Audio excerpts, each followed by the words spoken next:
On June 30th, the Center for Strategic and International Studies, CSYS, published its latest assessment of the war in Ukraine, and it is organized around one uncomfortable finding. The arithmetic has turned against Moscow. For 3 years, attrition was Russia's weapon of choice. Trade men for ground, absorb losses no Western army would tolerate, outlast everyone else. The June report says the numbers behind that strategy have flipped. So when exactly did the math change sides, and why? The answer runs through a recruiting deficit the Kremlin will not acknowledge, a map that stopped cooperating in April, and a federal budget that burned through nearly a year of planned deficit in 2 months. And it ends at a decision Moscow has been avoiding since the fall of 2022, a choice between its society and its war. Attrition did not become Russia's strategy by accident. It became the strategy the day the alternative turned politically unaffordable. On September 21st, 2022, Vladimir Putin signed the decree ordering partial mobilization, Russia's first since the Second World War. 5 weeks later, on October 28th, Defense Minister Sergei Shoigu declared the target met. 300,000 reservists called up and sent. The army got its men. The Kremlin got the bill. Polling by the Levada Center showed Putin's approval sliding from 87% in July to 77% in September, 10 points in a matter of weeks, a political price the Kremlin decided it would never pay again. From then on, Russia would buy its soldiers rather than draft them, and paid recruitment became the load-bearing wall of the entire war effort. As long as enough men signed contracts every month, the front could be fed without touching the wider population and without touching the approval rating. And for 2 years, the ledger held at a price Moscow decided it could pay. In 2024, by the count of the Institute for the Study of War, or ISW, Russia captured about 1,600 square miles of Ukraine. Ukraine's general staff put Russian casualties for that same year near 430,000, a wartime figure from an interested party carrying every caveat such figures carry. But even heavily discounted, the shape of the trade is clear. Enormous human cost for modest ground, accepted deliberately. Grim as it was a ratio Moscow controlled, because attrition, as a strategy, has exactly one requirement. You must be able to replace what you spend. By CSIS's own February accounting, 2025 ran steeper still. Roughly 1,900 square miles taken, less than 1% of Ukraine, plus about 180 more of Russia's own Kursk region clawed back, at an even higher cost per mile gained. The June 30th report lays the equation out in 2 lines. Out, 30,000 to 34,000 Russian casualties a month in 2026, killed and wounded, among the highest sustained rates of the entire war. In, roughly 27,000 recruits a month from every source combined. Subtract, and the force shrinks by 3,000 to 7,000 men every month. Both figures sit in the same CSYS report. The deficit is simply what they say when placed side by side. Set that monthly ledger against the cumulative one. Since February 2022, CSIS estimates roughly 1.4 million total Russian casualties, of which 400,000 to 450,000 are dead. And for an American audience, the report offers one comparison that lands harder than any chart. Russian deaths in Ukraine now run more than 4 times all American deaths in all American wars combined since World War II. Korea took 36,574 American lives. Vietnam, 58,220. The Gulf, 383. Add every conflict since 1945 together, multiply by 4, and Russia has still lost more in 4 years in one neighboring country. Vietnam's 58,220 fill a black granite wall on the National Mall. By the CSIS estimate, Russia has filled the equivalent of that wall roughly 7 times over.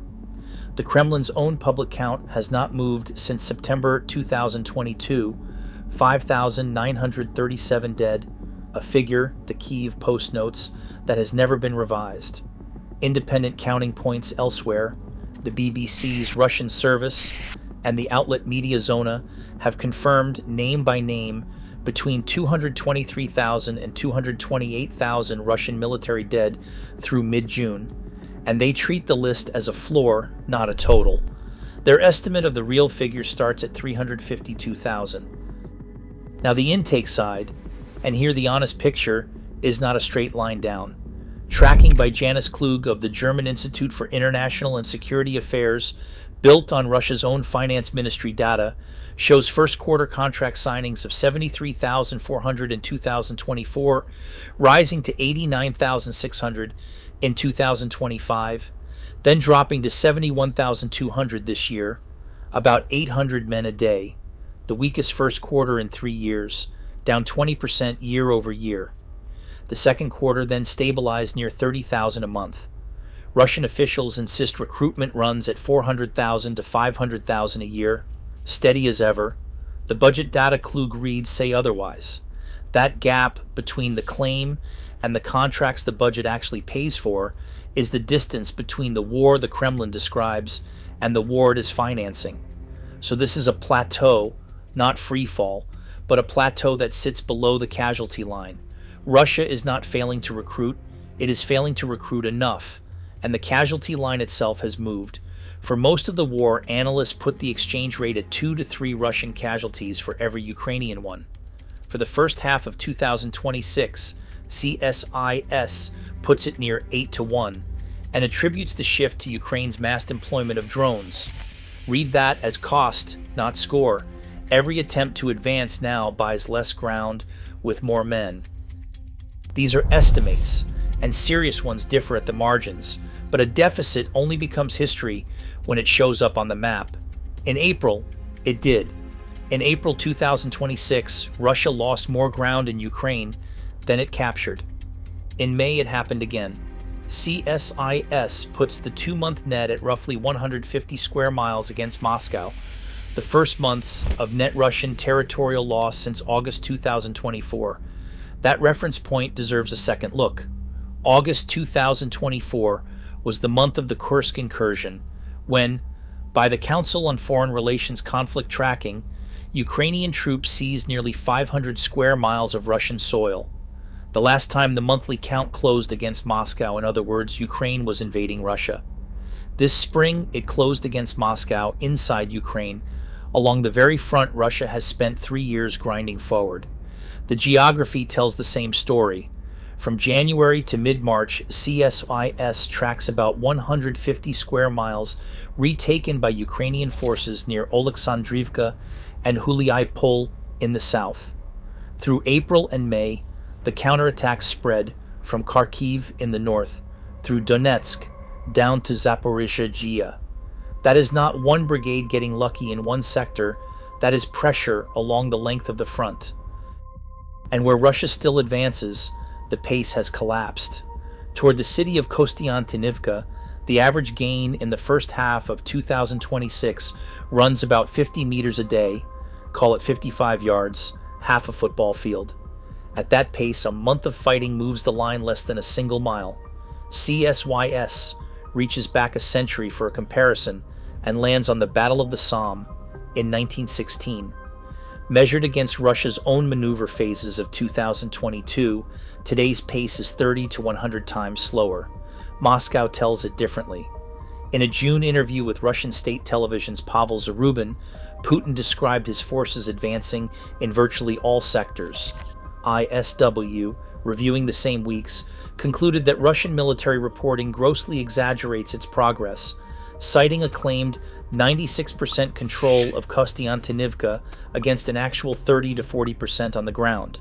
The president's sectors and the analyst's map cannot both be right, and ISW is explicit about which one the evidence supports. Territory is half of the equation.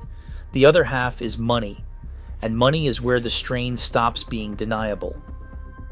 To keep volunteers coming without a draft, Russia pays, and the price of a soldier keeps climbing. In April, Klug reported that the federal sign-up bonus had doubled to 400,000 rubles, about $5,250, with regional governments supplying most of the real compensation on top. March had already set the record. Across the 40 regions he tracks, home to nearly half of Russia's population, the average combined payout reached 1.47 million rubles, roughly $19,300, with the median higher still at 1.55 million rubles. For the regions, this is no longer a line item. Klug's data show recruitment consuming up to 4% of regional budgets on average, with some regions near 10%, a share comparable to what they spend on healthcare or education. Then the federal picture.